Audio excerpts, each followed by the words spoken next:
So, Francesco Gini from ISA. Nice to see the nice introduction of the previous two speakers introducing Genesis and how we are already looking at this and how we are already working in the combination of the different observations. So I will give you today a bit of a status update of where Genesis is. I will give you a short introduction of the mission. We have a poster standing outside where I can give you a bit more information about the mission itself.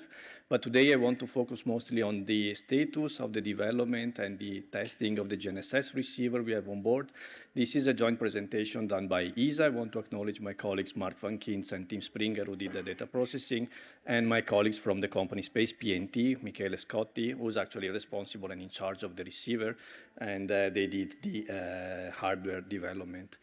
Quick overview, only a few words on Genesis. Genesis is a mission developed for the science community, for the IG community, which has the objective of contributing to the improvement of the ITRF accuracy and its stability. How do we want to do that? We want to combine on a single satellite all the observation that we have seen in the previous two presentations. We want to have a single satellite which is carrying a GNSS receiver, a DORIS receiver, an SRR reflector, and a VLBI transmitter. It is also all these payloads are linked with an ultra-stable oscillator, and the timing will be coming from the GNSS receiver and distributed to the other payloads and the onboard computers. We want to enable this by doing the Genesis will enable the space ties of these different techniques. How the satellite look like now at the moment. We have this box with these two solar panels in the front, and the payloads are allocated on the payload platform. We have the SLR reflector, the DORIS antenna, and 3 VLBI transmitter antennas in another direction. And we have two GNSS antennas, one at another direction and one at the zenith direction. This is because Genesis, in order to keep tracking all these geodetic techniques and enable to have long baseline for VLBI, needs to fly quite high. The orbit is about 6,000 kilometers altitude with 95.5 degrees of inclination. That's why we need to have these two antennas, also one in another, in order to track GNSS satellite from both directions. So now, diving into the details of the presentation. Today, I will talk about the Space PNT receiver that is on the Genesis mission. This is exactly developed by the Space PNT. This is a Swiss company. And we have been doing some development on the industry side and the testing on ESA side on the performance of the receiver. The receiver is called Navimio. This is a receiver that is specifically designed for Genesis. This will enable the tracking of the Galileo E1B, E1C, and E5AQ, and GPS L1CA, L2CL, and L5Q. At the moment, the current capabilities of the receiver on the GPS side are only L1C and L5Q. There is not L2 yet developed, so you will not see an assessment of this signal in the processing. It has, of course, dual antenna inputs, and it has 64 channels, which means that with this configuration of the GPS and the Galileo tracking described here above, you will get 21 satellites with 3 signals per satellite allocated to that. And it can allow the input of 10 megahertz for the external oscillator. One important thing of this receiver is that it can be reconfigured on board also. So we can start with a configuration on board that we think is the correct one for POD. If we see that we should change something once the satellite is flying, we can reprogram it, and we can also change the different tracking on the various signals. Now, how we are doing the testing and the validation of this receiver. We have two types of testing. The first one that we have done, we plugged in the receiver into a geodetic antenna. That's what we call the live sky testing. And we have then generated ad hoc products to evaluate the performance of this receiver, generating products consistent with the tracking loops and the tracking of the Genesis receiver for Galileo and GPS. And we have processed this in 24 hours ARC processing. And during this testing, unfortunately, we were not able to start the receiver in time before the midnight, so we were only able to start it in the morning. That's why we will I will show you results that are based on the Genesis processing with only 14 hours of processing during the day, because the receiver started tracking properly only at 10 in the morning, and we processed until the midnight. The second part of the testing that we wanted to do, and we really wanted to present the results today, were based on the space simulation. So really having a Spirent simulator with hardware in the loop attaching the receiver to the simulator, and having an high-fidelity Genesis simulation based on the reference orbit that we generated and published some weeks ago.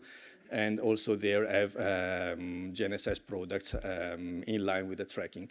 Unfortunately, we were not able to really come to solid conclusions on this part, on the space testing. So the results I will show you today are only on the live sky, so really real data tracking from the geodetic antenna. But we promise and hope that we can share some more results later on based also on the hardware in the loop testing with a real space simulation. This is a bit an overview of the setup we had. We have a geodetic antenna that was on top of our ESTEC, the Netherlands site from ESA, Novatel antenna, and in parallel, we attached the Genesis receiver and the Septentrio receiver. You see here on the right-hand side, the ESA and SPSPNT team and the main character, which is the receiver you see on the top right part under the red arrow. What we did here, we did two types of testing. I will present today the results that is based on the network approach using 150 stations that are tracking from IGS, which are tracking the Galileo signal and the GPS signals that are listed here. Particularly important is that here we are also looking at GPS L1, L5 signals, so it was also a good exercise for us to play a bit with this additional signal for GPS. And the results I will show you today are based on this network approach, but we have also performed the same testing with the PPP AR, and we achieved similar results. So here a bit an overview of the pre-processing. You see here a comparison between the performance in terms of linear combination between Genesis on top and Septentrio, the other receiver attached in parallel at the bottom. You see that both for the Melbourne-Vubena linear combination or the code-minor phase iono-free linear combination, you see that the noise of these observations is a bit high. So it's actually 3 times higher than what the Septentrio is actually doing. And this was also a bit a question mark for us and something that we needed to take into account and be careful how we are processing this data, particularly because for ambiguity fixing, we are using the Melbourne-Vubena linear combination. The wavelength of this Melbourne-Vubena is 0.86, and with this 0.75 that we are getting here, we are quite close, and we risk to trigger wrong fixing of the ambiguities later on in the processing. So here, in terms of processing, still keeping the ambiguities float, so it's our float solution here. I give you a bit of an overview of how many observations we had from the Genesis perspective and Septentrio perspective for GPS and Galileo, how many observations we had. The reduced number of observations for the Genesis receiver are linked to the fact that we don't have 24 hours, but we only have 14 hours in the processing. And rejection is a bit high. We are rejecting a bit more observations compared to the Septentrio, but the phase residuals look actually quite nice. They actually look better in terms of phase residual RMS compared to the Septentrio receiver. We are around the 9 millimeter level. While instead we see that the code residual are again at least 2 times higher than, almost 3 times higher actually, than what we see for the Septentrio. This is also saying to us, okay, we have higher code residuals. Is it the cause of why we are getting this high wide lane NPC minus LC linear combination noise there? Then this is the critical part when we went to do the ambiguity fixing. So you see here in the graphic on the left-hand side, you see the float ambiguity distribution given in cycle and before the fixing. This is the distance of the float ambiguities from the integer value. So if everything is perfect in the receiver and we have done, and in our float processing, everything should be close to 0, which stands in the middle of the graphic if it is not readable. And in blue, I'm giving the distribution of these fractional cycles for Septentrio, and in orange, I'm giving you the Genesis statistics. You see that for Genesis, the histogram is a bit flatter, which means that the distribution is not very well centered around the 0. And nevertheless, when we do the ambiguity fixing, keeping the same setup for the Genesis receiver and the Septentrio receiver, we come to similar conclusion. We are able to fix almost all ambiguities, 97.7% of the ambiguities are fixed for the Genesis mission, while for Septentrio we are fixing all of them. So the question is here, we are fixing almost all the ambiguities, this is a good sign, but are we fixing them correctly? So now we went to the processing of the data, keeping this ambiguity fixed. That's what we call the fixed data processing. And we saw that in terms of rejection, we didn't almost reject any data. The phase residuals are stable. They went slightly higher than before, but this is simply because by fixing the ambiguities, we allow less freedom to the other parameters. We allow a bit less freedom for the ambiguities to absorb other mismodeling. And in terms of code residual, they stayed at the same level. Also, by comparing internally the solution that we achieved with Genesis against what we are achieving with the Genesis receiver against what we are achieving with the Septentrio receivers, we saw consistent results. This was the confirmation on our side that the ambiguity fixing is successful. We are fixing almost all the ambiguities correctly, and the receiver is doing what it's supposed to do.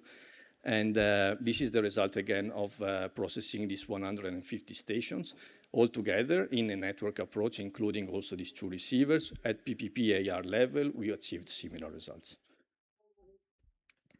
Now, we try to also understand where we are with the Genesis receivers in terms of statistics. And you see on the left-hand side, we sorted all our receiver, all our solution by pseudo-range residual RMS, and on the right-hand side by carrier phase residual RMS. As we said, the code residuals are quite high. In fact, we are almost at the tail. So this receiver has almost the highest, one of the highest noise in the code observations. While on the phase-end side, which is in the end the most important element that we need to take into account in POD, which is mostly driven by the carrier phase, we see that we are well in the middle at the moment. As I said, I wanted also to show you today the results of the space simulation with the hardware in the loop. Unfortunately, this was not possible.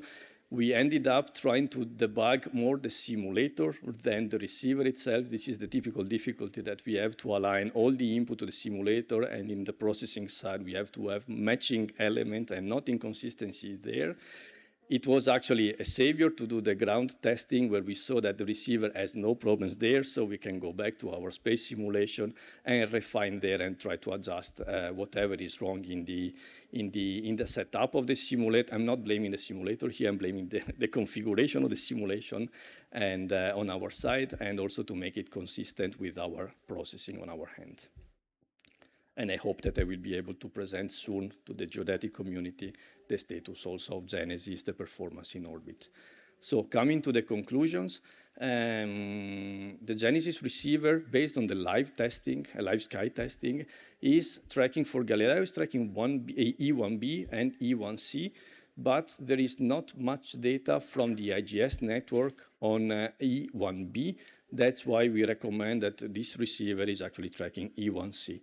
And we saw no problem when combining the observations. We assume that these observations are a bit interchangeable in the processing we do. This worked out, so we noticed that then probably it's a confirmation that the relative biases between these signals are actually very small. But on the other hand, we saw that this E1c component in the Genesis receiver is being tracked a bit less than E1b. This is a point under investigation. This is still not explained why the receiver is doing that, and this is something that we gave as input to industry that needs to be fixed there. We have quite some noise in the pseudo-range observations. We have seen the results on the processing there.